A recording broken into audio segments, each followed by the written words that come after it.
दीर्घ रोग है किसी को और डॉक्टर के पास जाता है, वो बहुत वीक हो गया है, कमज़ोर घना हो गया है, तो जाते ही डॉक्टर ग्लूकोज लाता है। ग्लूकोज जो है ये रोग नाशक नहीं है, ये सहयोगी है उस उपचार में। शरीर को पानी का अभाव पूरा करती है, कुछ शरीर को शक्ति देती है, लेकिन रोग नाश नहीं होता इससे। ये भी आवश्यक है क्योंकि हम चौथे युग में आ गए, अभी तक ट्रीटमेंट ठीक होया नहीं, हम कति कंडेम हो लिए। तो यहाँ अब पांचों यज्ञ ये ट्रीटमेंट करना अनिवार्य है आपका। पांचों यज्ञ भी करनी पड़ेंगी। एक यज्ञ है धर्म की, जैसे दान करते हो भक्त, इसमें से आपका यहाँ भंडारा चलता है, आश्रम बनाया जा रहा है, आपकी रजाई गद्दों का व्यवस्था होती है, दुखी आत्मा आती है, आते यहाँ शांति प्राप्त होती है, भगवान की कथा सुनते हैं, तो आपके द्वारा दिया गया दान आपको आबाद कर देगा। ये स्थान है वो दान करने का। और एक जगह धर्म की, दूसरी जगह ध्यान, परमात्मा का जो याद बनी रहना, उसकी भूल ना पड़े, उसकी रह रह कर याद आवे। This is meditation. वो हठ योग मेडिटेशन नहीं बख्शंतों का, ये सहज समाध है, सहज ध्यान है, ये इसको ध्यान बोलते हैं।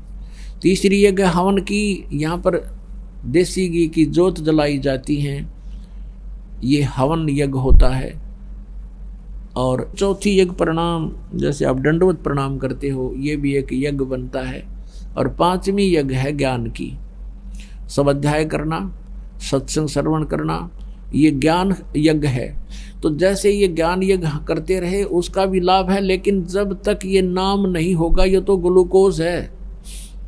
ये पांचों यज्ञ समझो, ये ग्लूकोज है और केवल सपोर्ट शरीर को देने के लिए, रोग नाशक नहीं है। इसके लिए ये मंत्र जो मंत्र हैं ये रोग नाशक है और इनके बिना कोई लाभ नहीं। तो ये पांचों यज्ञ और साथ में ये मंत्र ओम, ये हम ब्रह्म को दे देंगे, इसको छोड़ देंगे, इसका प्रतिफल हम नहीं लेंगे। और जो प्रथम मंत्र आपको दिया जाता है उसकी, और साथ में ये यज्ञों का, हमने जितनी आवश्यकता होती है परमात्मा हमें यहाँ उनसे में से देते रहते हैं। हमारे बहुत, जब हम मर्यादा में रहेंगे, ये सत्साधना करेंगे, तो परमात्मा ही हमारे सब भक्ति की रक्षा करता है। योग अक्षेम यानी भक्ति की रक्षा वही करता है, हर तरह से सुचारू रखता है, हमें व्यर्थ धन नहीं करने देगा। हम बेमतलब की डिमांड करेंगे, ये बना लें, वो बना लें, ये कर लें।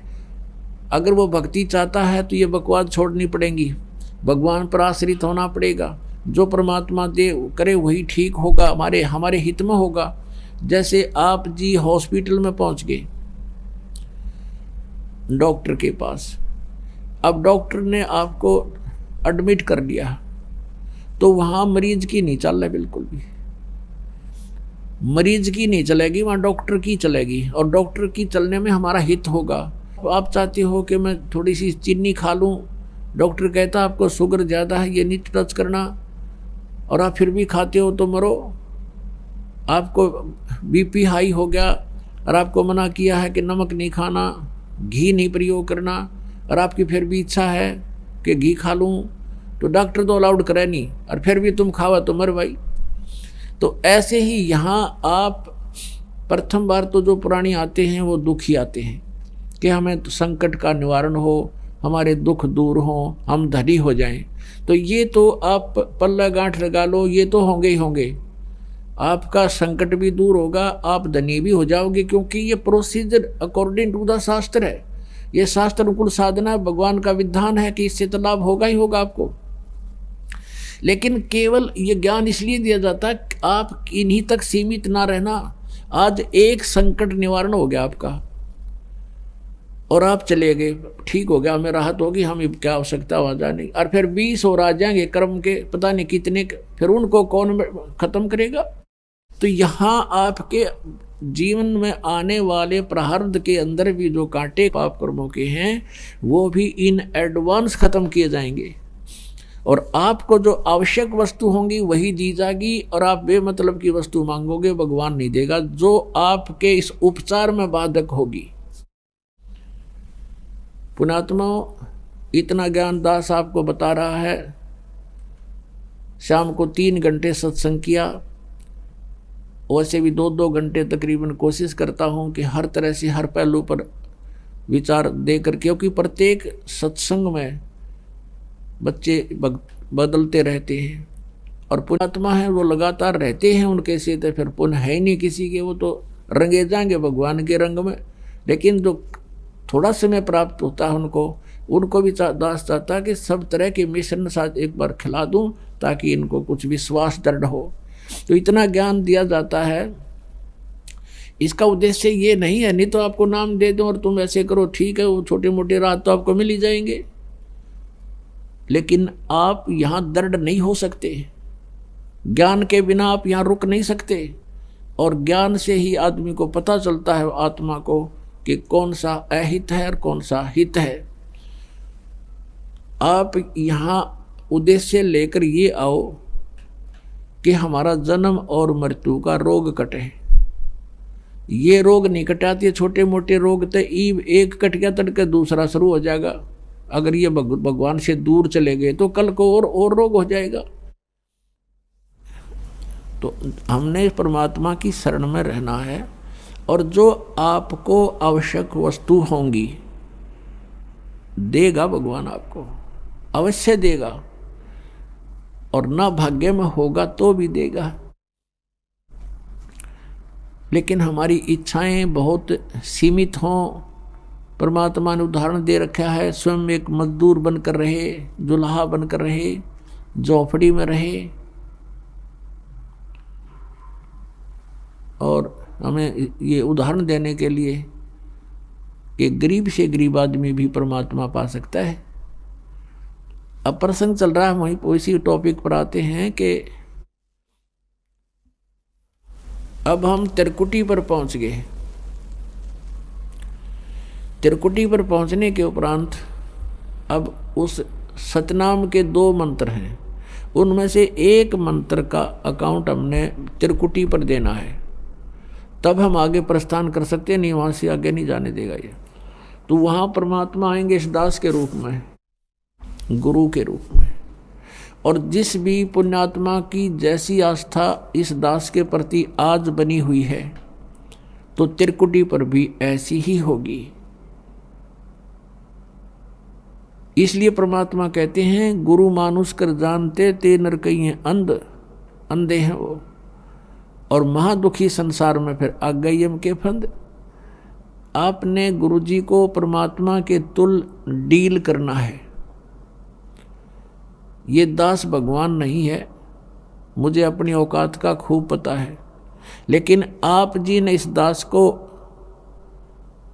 एज ए रिहर्सल और इस जन्म मृत्यु के रोग की इस प्रॉब्लम को सोल्व करने के लिए, हल करने के लिए मानना पड़ेगा गुरु जी हमारे भगवान हैं।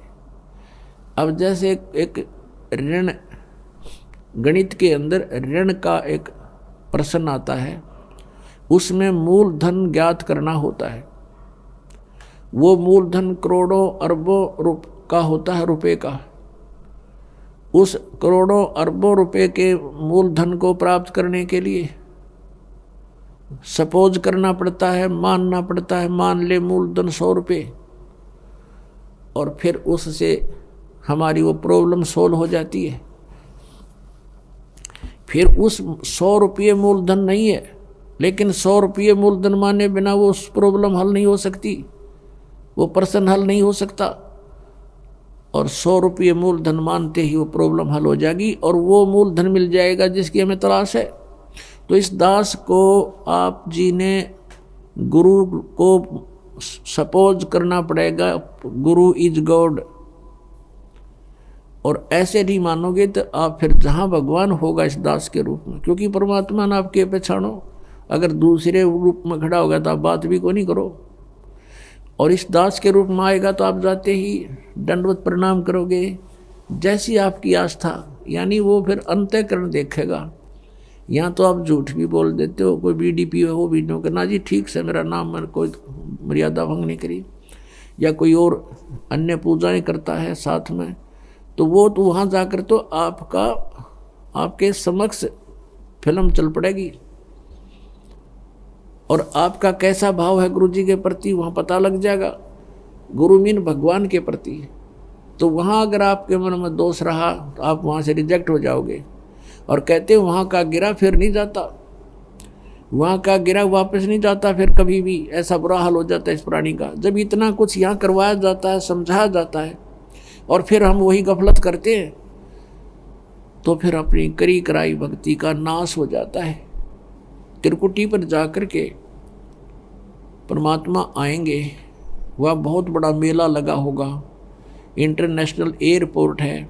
जैसे को विष्णु जी का उपासक है वो भी वहाँ खड़ा होगा, शिव जी का उपासक है वो भी वहाँ खड़ा होगा, और ब्रह्मा जी का उपासक है वो भी वहाँ खड़ा होगा, दुर्गा का उपासक है वो भी वहीं होगा, ब्रह्म का उपासक भी वहीं होगा, और पूर्ण परमात्मा का उपासक भी वहीं खड़ा होगा। अब वहाँ बहुत बड़ा भीड़ होगी, मेला होगा। आप खोजोगे कि गुरुजी कहाँ हैं हमारे, तो गुरुजी दिखते ही आप दौड़े जाओगे, दंडवत प्रणाम करोगे। फिर परमात्मा आपको साथ ले जाएंगे कि आज जो तुम्हारा अकाउंट क्लियर कराते हैं। फिर जाएंगे धर्मराज के पास, यहाँ का जो अकाउंट रखता है न्यायाधीश, उसके पास ले जाकर परमात्मा कहेंगे जी इनका हिसाब करो, ये आपके ओम नाम की कमाई इनकी इतनी है, इतने इनके यज्ञ हैं, ये अपना डिपॉजिट करो और इनका कैंसिल करो, इनका ऋण जितना भी आपका है। और जो रही पाप, वो परमात्मा के पास शक्ति है, वो पाप नाश हो जाते हैं इस सतनाम के दूसरे मंत्र से और सार नाम के मंत्र से। ये हमारे पाप नाश होते हैं इनसे, दोनों के योग से, अकेले से नहीं होते उसके। तो पाप हमारे नाश मिलेंगे, पुण्य जो के तो वहाँ विद्यमान मिलेंगे। तो वो काल के ब्रह्म से, वो ब्रह्म नहीं आता सामने, वो धर्मराज छोड़ रखा उसने कि ये काउंट करेगा, उसको हिसाब दे देंगे। फिर त्रिकुटी से आगे चलते हैं, फिर हम ब्रह्म रंध्र की ओर। अपने आत्माओं,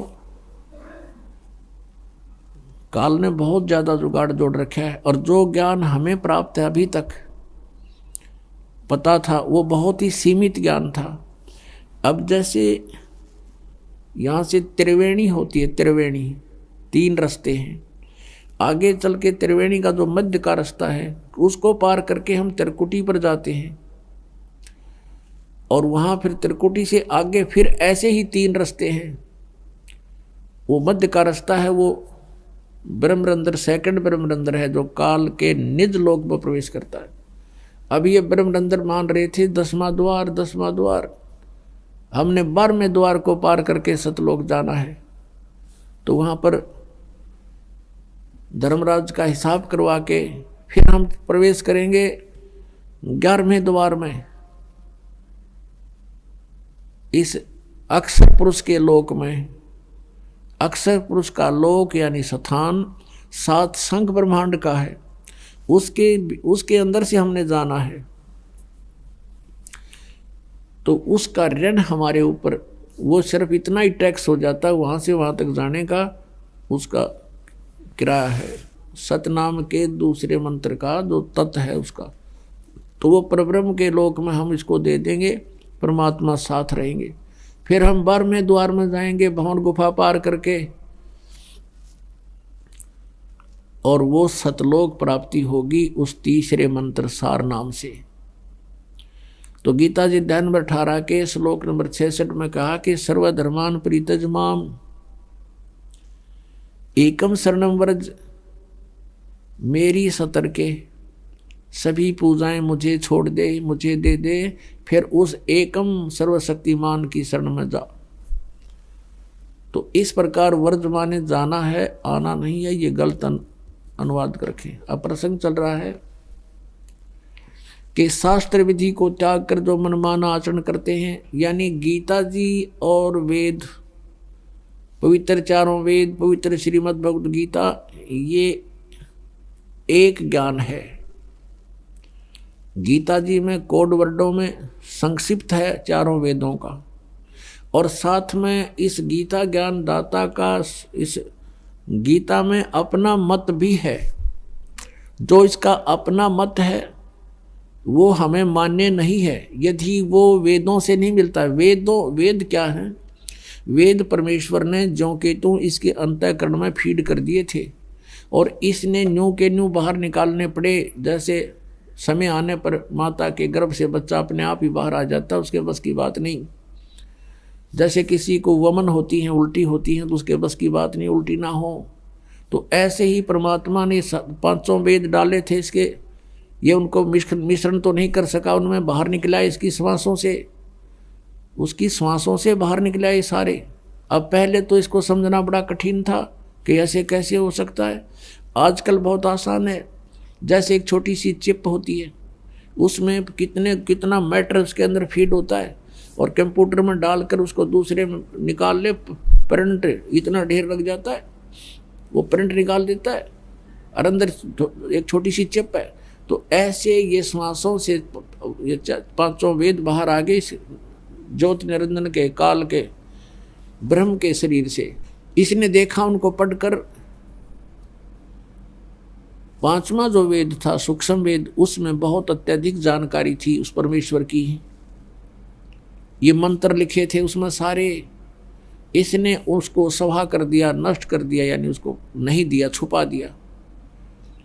और 4 वेद दे दिए हमारे को कि लो इसमें ध्यान, इसमें मिश्रण नहीं कर सका वो इस वेदों में। अब इसने गीता का ज्ञान वेदों वाला बोला, इसमें थोड़ा सा अपना मत डाल दिया।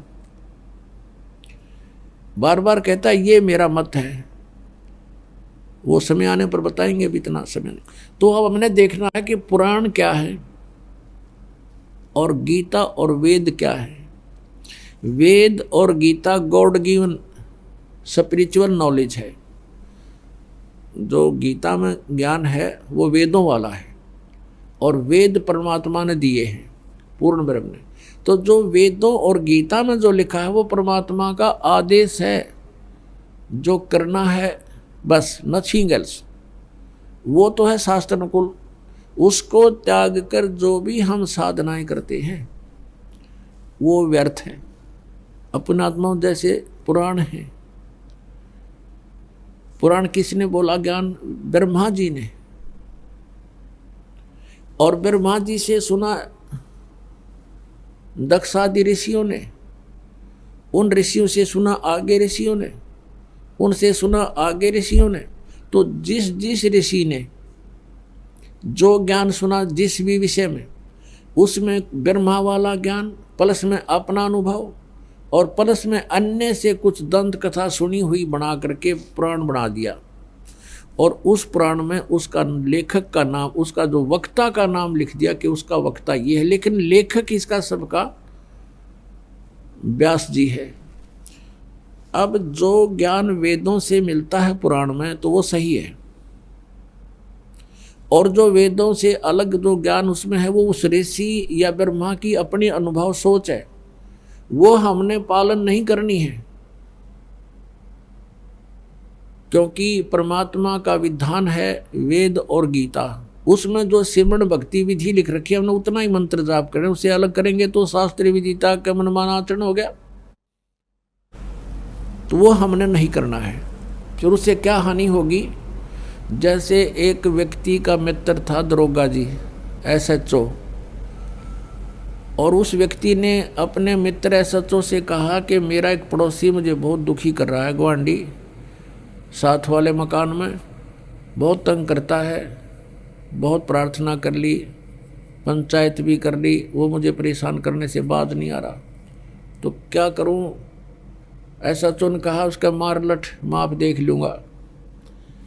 उसने अपने मित्र SHO एक अधिकारी की आज्ञा का पालन करके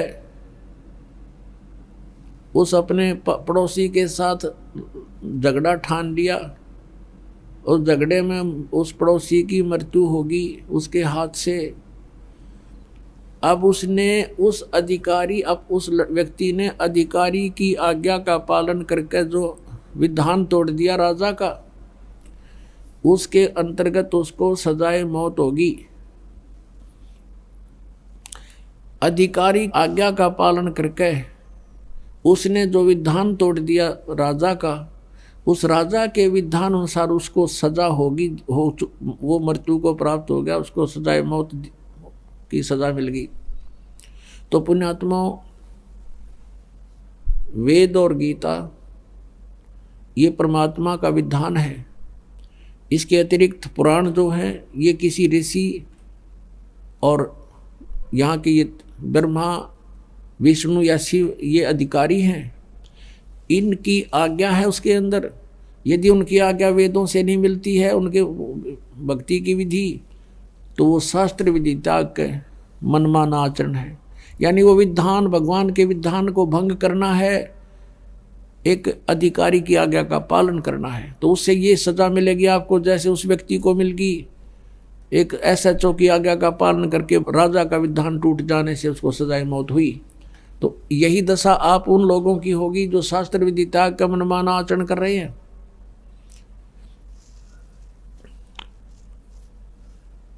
तो पुण्यात्मा, श्रीमद् भगवत गीता अध्याय नंबर 4 के श्लोक नंबर 25 से लेकर 31 तक कहा है कि कोई तो ऐसी साधना करता है, कोई झरनों में खड़ा हो जाता है, कोई तपस्या करता है, कोई ब्रह्म पूजा करता है, कोई देवताओं की पूजा करता है, कोई केवल स्वाध्याय ही करता रहता है।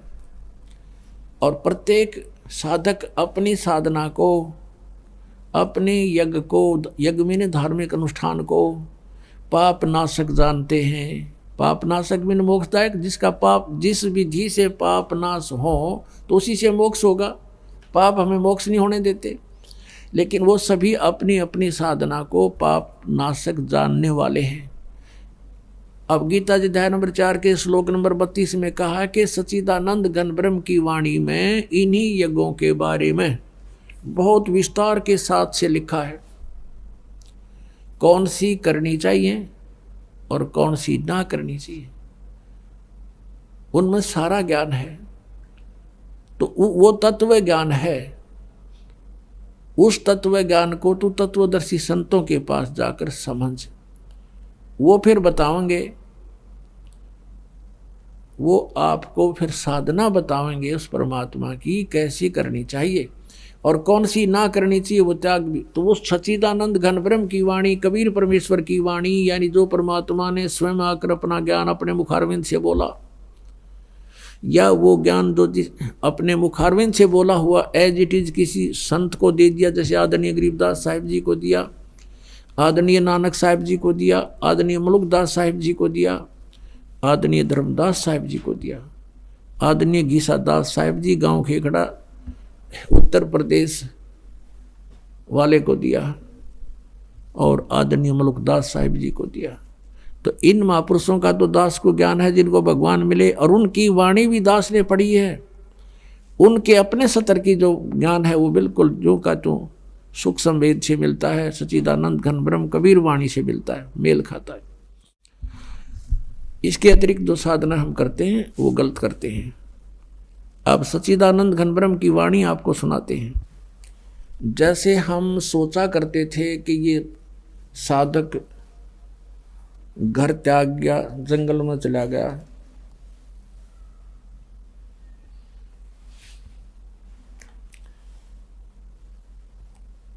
और वहां जाकर के कहते घर त्याग कर जंगल में चला गया। एक वक्त कह रहा था कि मैं ऋषिकेश गया था और ऋषिकेश से मैं आगे चला गया, वहाँ कई व्यक्ति बैठे थे।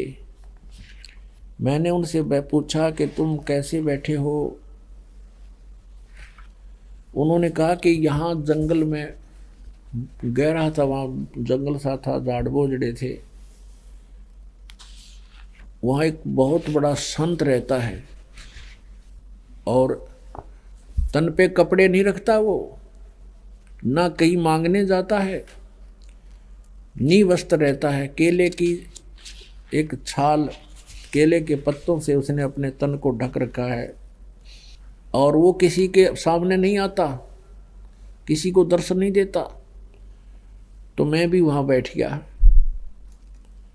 कहते हैं वो कभी कभी निकल के आता है तो एक बार कहते हमने ध्यान से देखा, जब उसकी तरफ देखा तब उसने हमें देख लिया, तो एकदम मुंह पीछे को मुंह कर लिया और भाग के गहरा चला गया। तो वो बता रहा था कि यदि दर्शन हो जाते तो मेरा बेड़ा पार हो जाता, बस थोड़ी सी कसर रहेगी। अब उसको कौन समझावे, क्योंकि ज्ञान है नहीं। साच कहूँ तो जग मारे, भगवान कहते हैं। अब परमात्मा क्या बताते हैं, डंब करें डूंगर चढ़ें, कई साधना करते हैं, ऊपर बैठ जाते हैं ऊंचे से स्थान पर जहाँ से सबको दिखाई दे कि वो बैठा साधक। डूंगर माने ऊंचे स्थान पर, टीले पर, ताकि दूर से देखे बाबा जी तपस्या कर रहा है, दुनिया इकट्ठी हो जाए, वहाँ पहुँचे उसकी वाह वाह हो जाए। कहते हैं डंब करें, डंब माने पाखंड करते हैं ये लोग। डंब करें डूंगर चढ़ें, अंतर झीनी झूल, और जग जाना यो बंदगी करे यो वो है सूल बबूल। ये तो काटे वो अपने अगत में, जनता जाने बबोड़ी, श्रद्धालु जाने भक्ति कराए। फिर क्या बताते हैं, केले की कोपीन है, यानी केले के पत्ते का लंगोट बना रखा है शरीर पर, कुछ नहीं। और फूल पान फल खाही, नर का मुख नहीं देखते जो बस्ती निकट ना जाही। वो जंगल के रोज हैं जो मनुष्यों बिद के जाही, निस्तिन फिरो उजाड़ मैनो परमात्मा पावे नाही। कि केले की पत्तियों की लंगोट बना रखा है, आदमियां तो बेदक कब आग जा हैं, वे मनुष्य के दर्शन नहीं करता, और फूल पत्ते फल खा के अपना गुजारा करता है। कहते वो तो जंगल के रोज हैं, रोज नील गाय धक्के खाते आंडे, उनते भी नंगो भी नंगे फिरे हैं।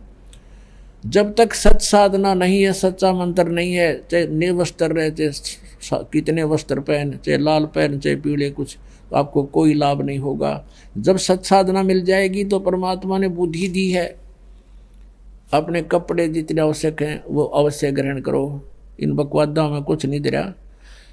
हम पहले जब गुरुजी के पास जाते थे, छुडानी गुरुजी आते थे हमारे, तो वहाँ और भी साधु जो नकली आते थे, तो वो क्या करते थे, कई एक तो केवल एक बस एक कपड़ा बांधते थे पर्दे पर, तय मनसा घुटना तो ऊपर ताई का, और बाकी नी वस्त्र रहते थे शेष। उसको अवधूत कहते थे, अवधूत।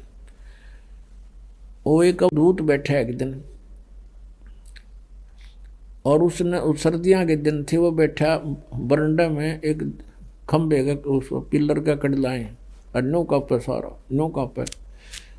मैं हम भी उसके पास बैठ के, महाराज जी क्या हो गया? बोला नहीं भजन कर रहा हूँ मैं, टट्टू भजन कर रहा है, तेन जाडे में तो सांस नहीं आ रहा। भजन तो जब हो तेरे पास रजाई हो, आराम से बैठ कर भजन करिया, गर्मी कपड़े पहन ले तो भक्ति होगी आपसे। बोला चल चल अपना काम कर, हम अवधूत हैं, हम कपड़े नहीं पहनते।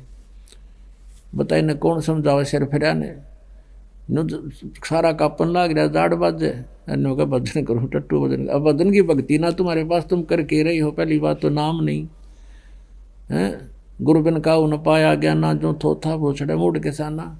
गुरु बिन वेद पढ़े जो प्राणी, समझे ना सार रहे अज्ञानी।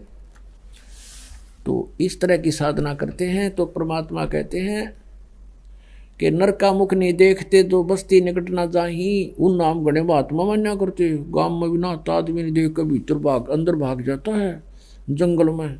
कहते वो जंगल के रोज हैं, आदमियाँ तो बेदक का बाजा मानस, कोई बात हो, आदमियाँ तो फड़क है, मनुष्यों बिद का जाही। और निस दिन फिर उजाड़ मैनो परमात्मा पावे नाही। तो सारा दिन उजाड़ में धक्के खाओ, नो भगवान नहीं मिले। भगवान के पाने की विधि है, वैसे ही मिलेगा। डेरे डंडे खुश रहो और खुश रे लह न मोक्ष। और दुरुपरलाद पार हो गए, फिर गृहस्थी में के इस डेरे में के दोष। एक तरफ तो आप कहते हो ध्रुव भी पार हो गया, प्रहलाद भी पार हो गया, और फिर खुद प्रेरणा करते हो कि ब्रह्मचारी रहो। ये कुछ भगत बताते, इसको सारा अड़ंगा फैला रखा है न ज्ञानियों ने। एक भगत कह रहा था कि जी, किसी को बता रहा था कि बोला मेरा गुरुजी तो बाल ब्रह्मचारी है, और भाई गुरु तो ब्रह्मचारी चाहिए, गृहस्थी ठीक नहीं। तो उसे कोई भगत ने कहा कि भाई तू क्या है, तो आप बताओ, गृहस्थी हो या ब्रह्मचारी हो? तो बोला ना मैं तो बाल बच्चेदार हूँ। फिर तो टिंडे लेगा ब्रह्मचारी का गेला है, तुझे क्या मिलेगा? वो अगर भक्ति होगी परमात्मा मिलेगा तो ब्रह्मचारी नहीं मिलेगा, तू क्यों डले ढो रहा है फिर उसके साथ? और परमात्मा कहते हैं डेरे डंडे खुश रहो और खुश रह ले ना मोक्ष। तेरे गुरु ब्रह्मचारी तो पहले तो वही जड़े हैं, कति ब्रह्मचारी कंटिन्यू, कोई किसी प्रकार का खंड नहीं होता उनका, तो वो पार होंगे। तेरे लाख नंबर लेट देर से आएगा, उसमें दोष भी आ सकता है। तो कहने का भाव ये है कि जो परमात्मा का विधि विधान है उसके अनुसार चलते हुए डेरे डांडे खुश रहो, यानी घर पे भी खुश रहो, ये चिंतित ना हो। और ये खुश रहे लेना मोक्ष, द्रुपर लाद पार हो गए फिर गृहस्थी में के दोष बकवाद निस्वाओं भगवान ने नियमित रहना होगा।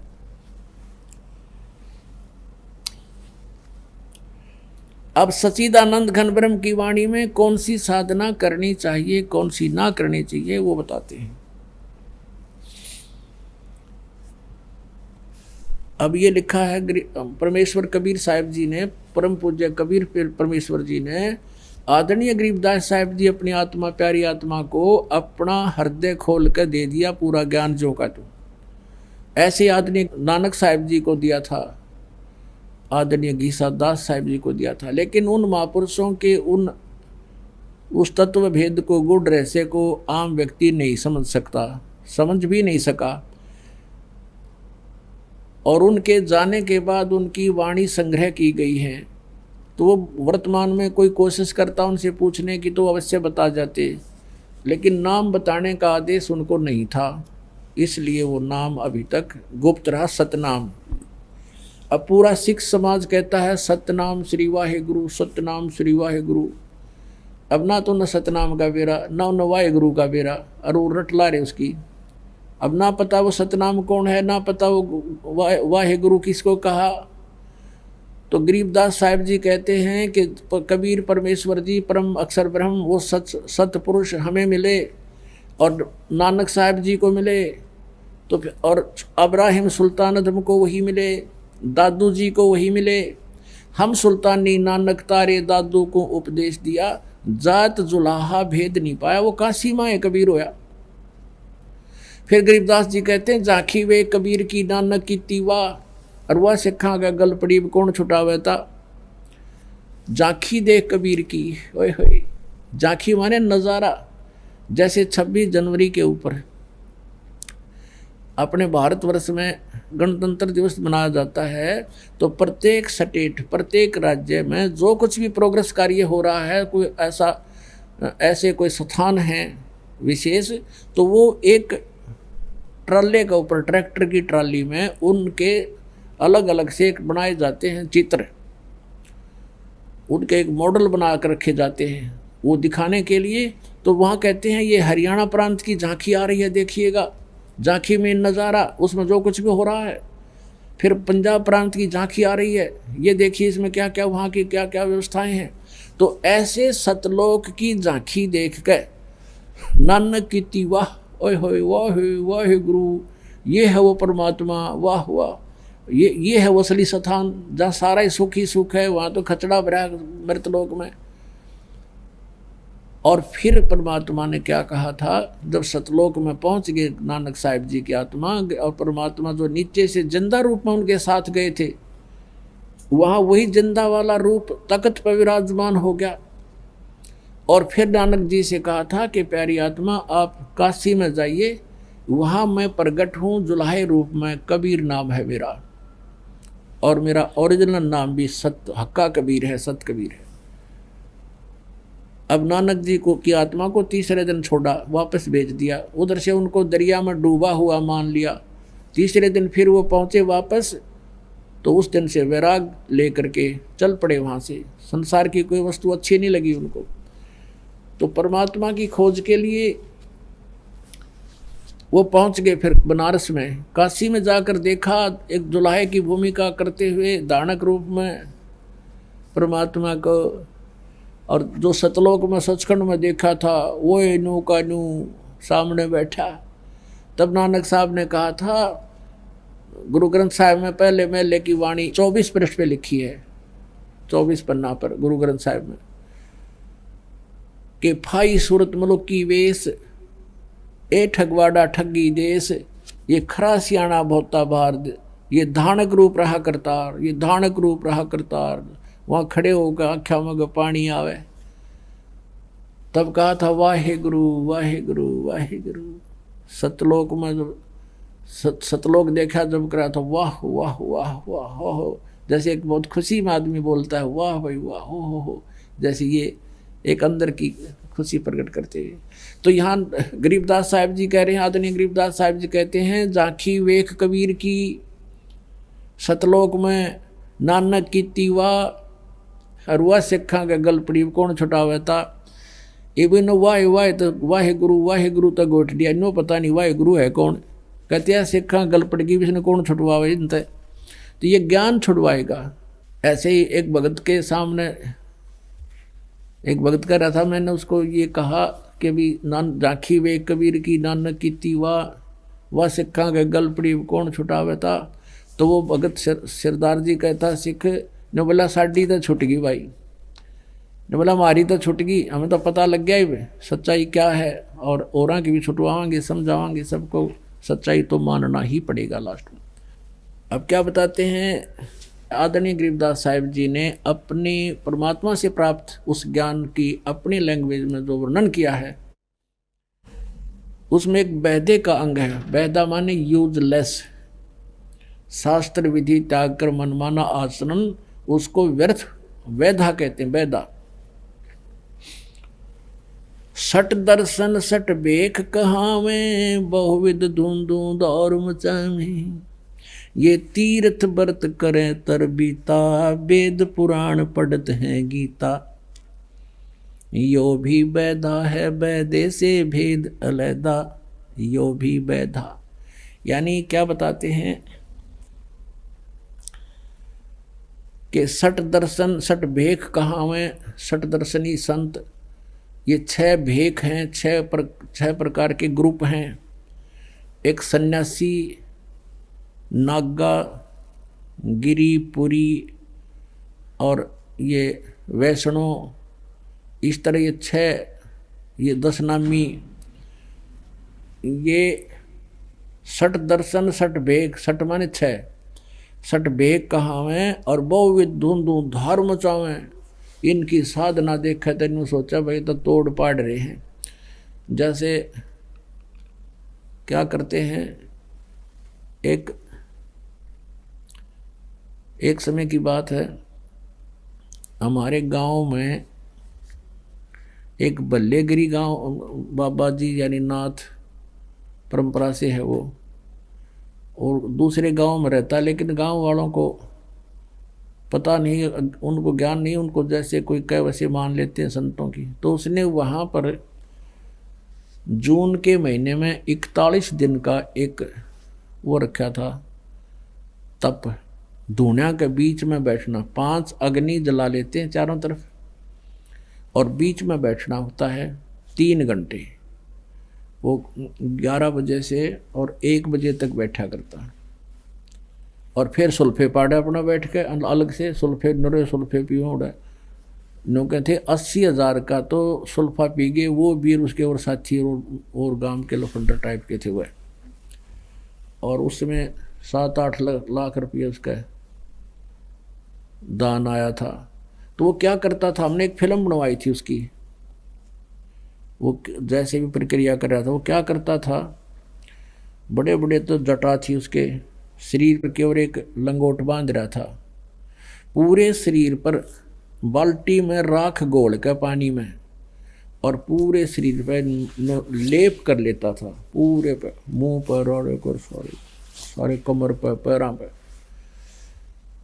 और 5 अग्नि जला दी जाती, 5 दोने अलग अलग, और बीच में बैठ जाता। जब वो पूरे सलग लेते ना उपले, और फिर वो धंधकने शुरू हो जाते, जब बीच में जाकर बैठ जाता, और जो उसकी बड़ी जटा थी पूरी भार्या, बड़े और भी उसमें जोड़ रहा था, बांध रहा था कुछ और भी बाल बोल, तो उनको बाल्टी में, राख वाली बाल्टी में, पानी में पूरा अंदर डाल के और उसको पूरा गिल कर लिया, गिच पूरा गिला करके और ऊपर लपेट लिया सिर पे, बैठ गया। अब उपलों की अग्नि, उपले गोसे जो सलग लेने के बाद उसके बाद अपने आप उनके ऊपर राख लगनी शुरू हो जाती है, और उस राख में इतनी रेजिस्टेशन पावर होती है, रेजिस्टेंस पावर है अग्नि को, अपने आप रोकना शुरू कर देती है। वह धीरे धीरे मंदी तो अग्नि पड़ जा, आध घंटे के बाद अपने आप उसके ऊपर राख आनी शुरू हो जाती है।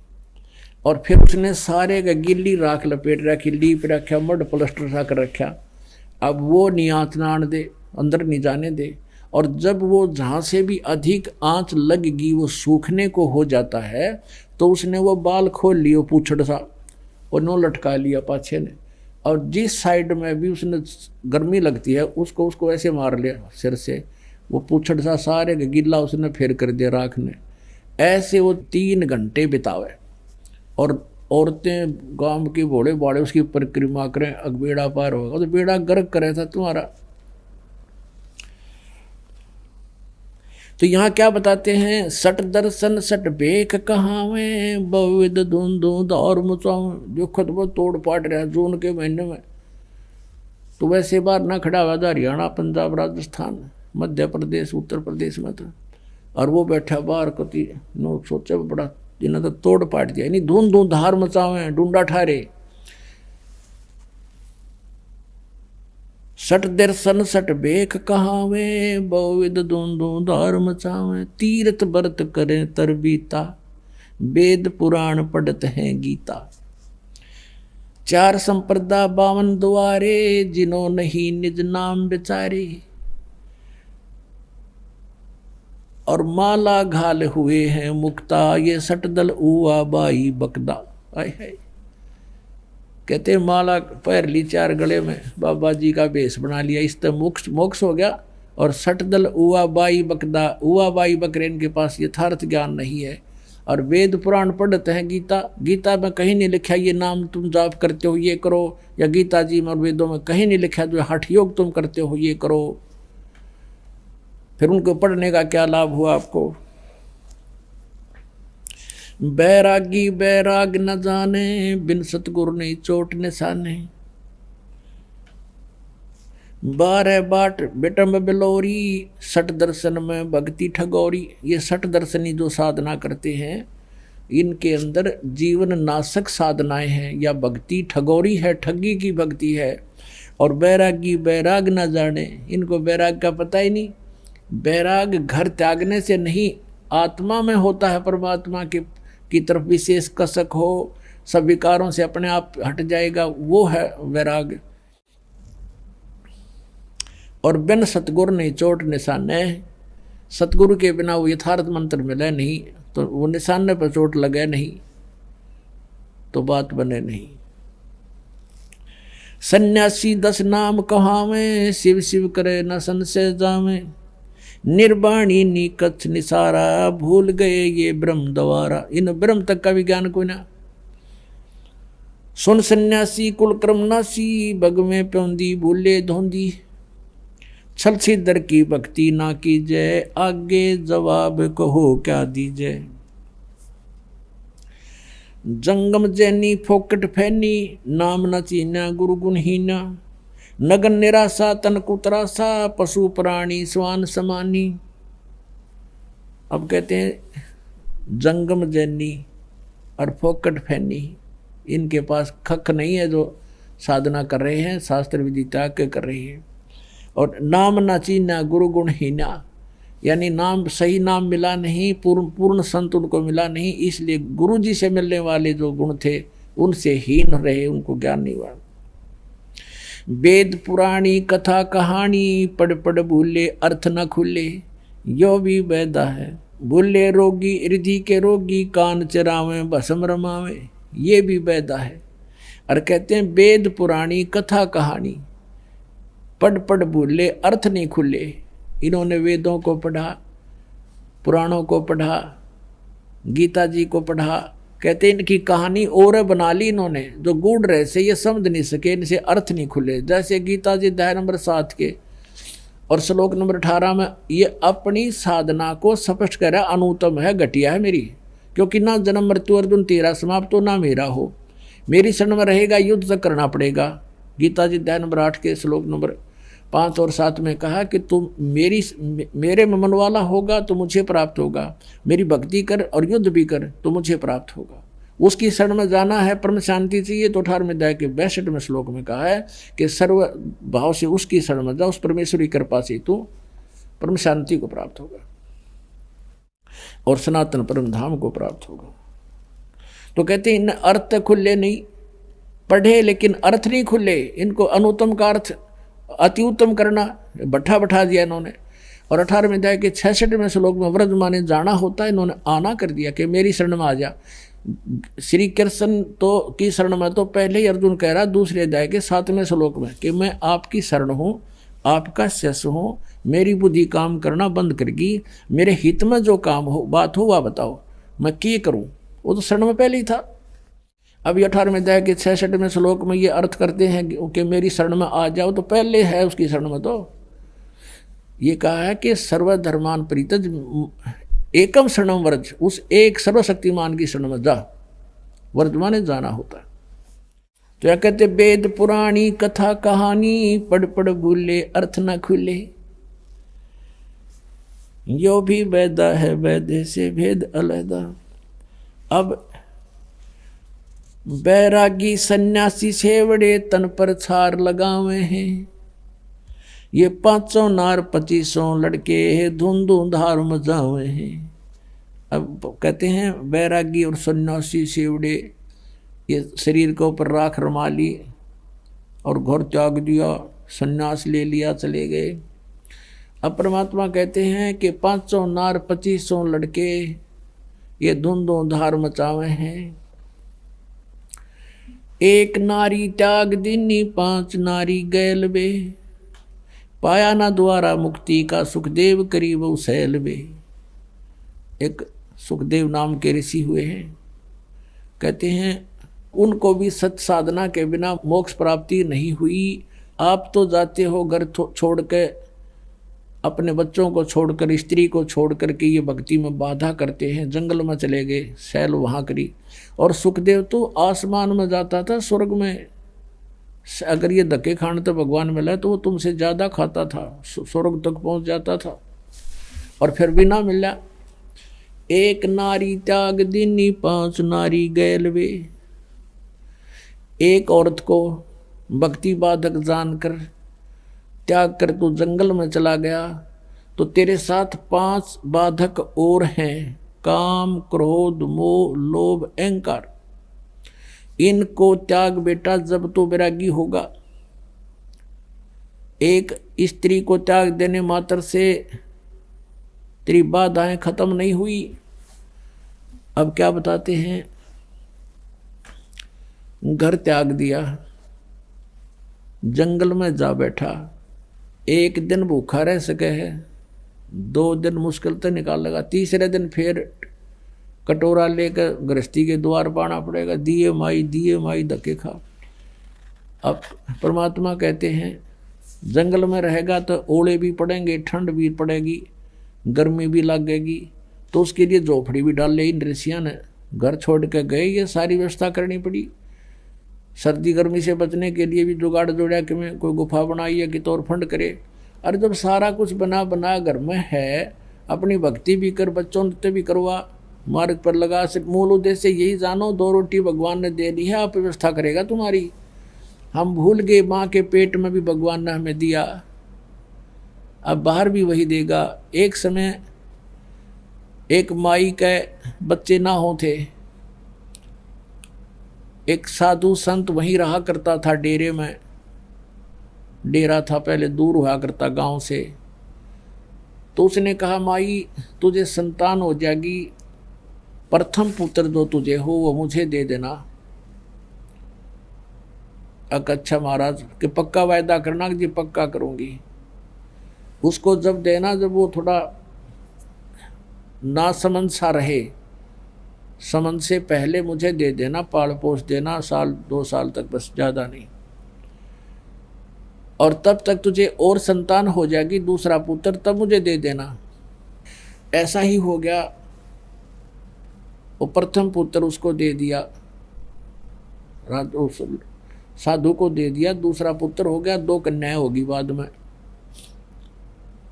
अब उस साधु ने किस लिए ये डिमांड करी थी, एक प्रथम पुत्र मुझे दे देना कि बुढ़ापे में यो मेरी सेवा कर देगा, मैं बूढ़ा होऊंगा जब यो बच्चा, और बचपन से इसको ले लूँगा तो घर वाले में मोह बने नहीं, इसने पता नहीं लगे कौन माता पिता दे रहे।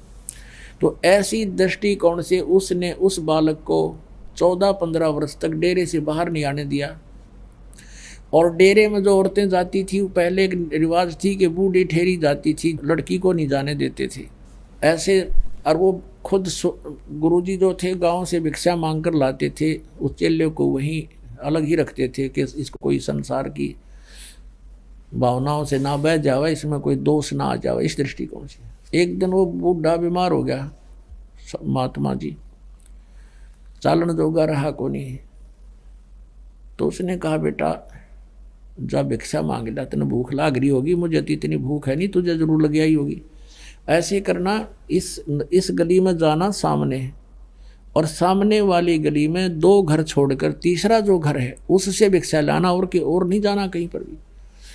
और वो वही घर था उसी के अपनी माता और पिता वाला, इसलिए उसने कहा वहाँ से जाना कहीं और इसके मन में दोष ना आ जाए। वो गुरु की आज्ञा अनुसार सीधा वहीं पहुँच गया। अब उसने भगवा बाणा बना रखा, आटा मांगने के बाद जोड़ी साथ में ले रखी, डंडा लठ ले रखा जैसे, और जाके कहा माई भिक्षा देना। अब उस माता माई ने कहा अपनी बेटी, युवा हो रही थी वह लड़की, 13-14 वर्ष की थी, कि जा बेटी बाबा जी का भोजन गाला। उसने देखा कोई ना कौन है, वो आटा लेकर आई और उस झोली में डालना चाहा। वह लड़की थी युवा, उसकी सतन जो है दूधी छोटी छोटी थी, कपड़े से बाहर ओक्सी हुई नजर आती थी। अब उस संत ने कहा, उस भगत ने कहा, उस गुरु के चेले ने, उसको क्या था कि उनके गुरु जी के एक बार फोड़ा हो गया था छाती पे, इसी स्थान पे, और अच्छा बढ़ गया, बाल तोड़ से इतना लंबा, और बहुत पीड़ा हो रही थी। गुरु जी रोया करते थे बैठकर काफ़ी देर तक। दवाई जड़ी बूटी पहले ऐसी थी, वो दवाई भी इसी हुआ करती, दूना दर्द कराया करती, फिर असर कराया करती। तो वो दृश्य उसके सामने घूम गया बालक का कि गुरुजी बहुत दुखी हुए थे एक छोटे से फोड़े पे। इस बहन को तो 2 हैं और भी जो ज़्यादा बड़े हो रहे हैं। उसने कहा ये बहन आपके ये फोड़े हैं, इनको आश्रम में आ जाना, गुरुजी ठीक कर देंगे, उनके पास दवाई है, आप वहाँ आ जाना। तो वो लागी गाल देन, ढेर इतना शर्म नहीं आती तो अपनी बहन के फोड़े ठीक करवा ले, तो जो कर ले, 36 गाल सुना दी। अब वो असमंजस में पड़ गया, भैया बहन क्यों ऐसे बोल रही है। तब उसकी माँ आई, आवाज़ सुन के कहने लगी भाई क्या बात होगी, बाबा जी क्या बात है बेटी, क्या कह दिया महात्मा ने। अग्नियों का यो दुष्ट बोला आजा तेरे फोड़े ठीक करवा दूंगा आश्रम में। तो उसने कहा माई मेरे गुरुजी के फोड़े हो गए थे, छाती पे था एक फोड़ा, और उस तो बहुत दुख पाया करते थे। मैं तो वैसे कहा था बहन आपको भी पीड़ा हो रही होगी, वहाँ जाना। तब उसकी माँ ने कहा बाबा, उस वक्त जानगी कि बोला भगत से, इसने पता कोई ना सारी कहानी का। फिर उसने बताई कि महाराज जी